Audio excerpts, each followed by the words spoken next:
নারীকে মানুষ না বলে গৃহপালিত প্রাণী বলতে পারেন। কেন এমন বললাম ভাবছেন হয়তো। আচ্ছা, আপনারাই বলেন তো, এটা ভেবে আমি কতটুকু ভুল বললাম?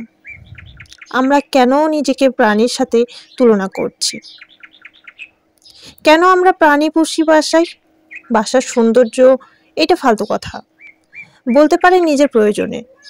সে প্রাণী কিন্তু আমাদেরকে তার মনিব মানে। এমনকি সে কিন্তু আমাদেরকে অনেক ভালোবাসে। আমরাও যে কম ভালোবাসি সেটা কিন্তু না।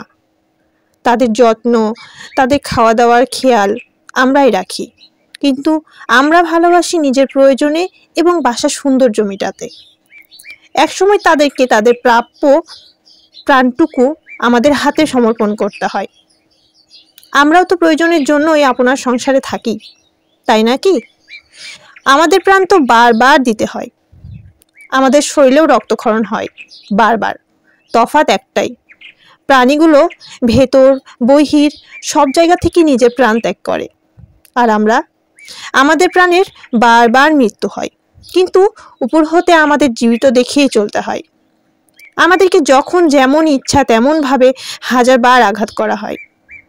কোনো নারী যদি সংসার ছেড়ে অন্য সংসারে যায়, সে যাওয়াটা কিন্তু ভাতের অভাবে যায় না, একটু স্বস্তি খুঁজতে যায়।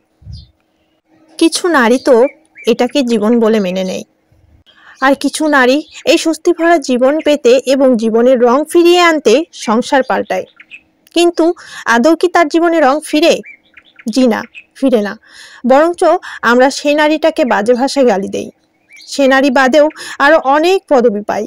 কিছু নারী সামান্য ভালোবাসা প্রেম পেতে কিছু ছোট ছোট বিষয়ে অভিমান করে, নিজের প্রায়োরিটি খুঁজতে অনেক পন্থা হয়তো অবলম্বন করে, কিন্তু মানুষ তাকে ঢঙ্গি, নাটকী আর অনেক নামে ডাকে। সত্যিই অদ্ভুত। নারীকে প্রয়োজনে সবাই ভালোবাসে, কিন্তু নারীরা প্রিয়জনদের বেশি ভালোবাসে। আমরা নারীরা ক্ষুদ্র এই সংসারটাকে বড় করি। সংসার গুছাতে গিয়ে নিজেকে গুছাতে ভুলে যাই।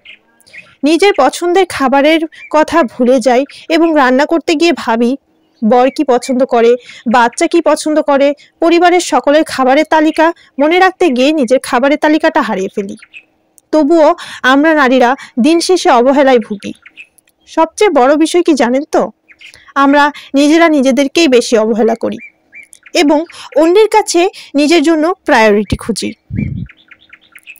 সবশেষে এটাও বলতে হয়, তবুও আমরা অন্যকে ভালোবাসতে ভুলি না, অন্যের জন্য ভাবতে ভুলি না।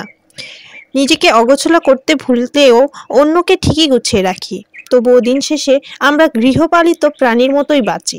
ওই যে তফাৎ একটাই, তারা ভেতর বাহির সব জায়গা থেকেই মৃত, আর আমরা ভেতর থেকে মৃত কিন্তু উপর থেকে জীবিত।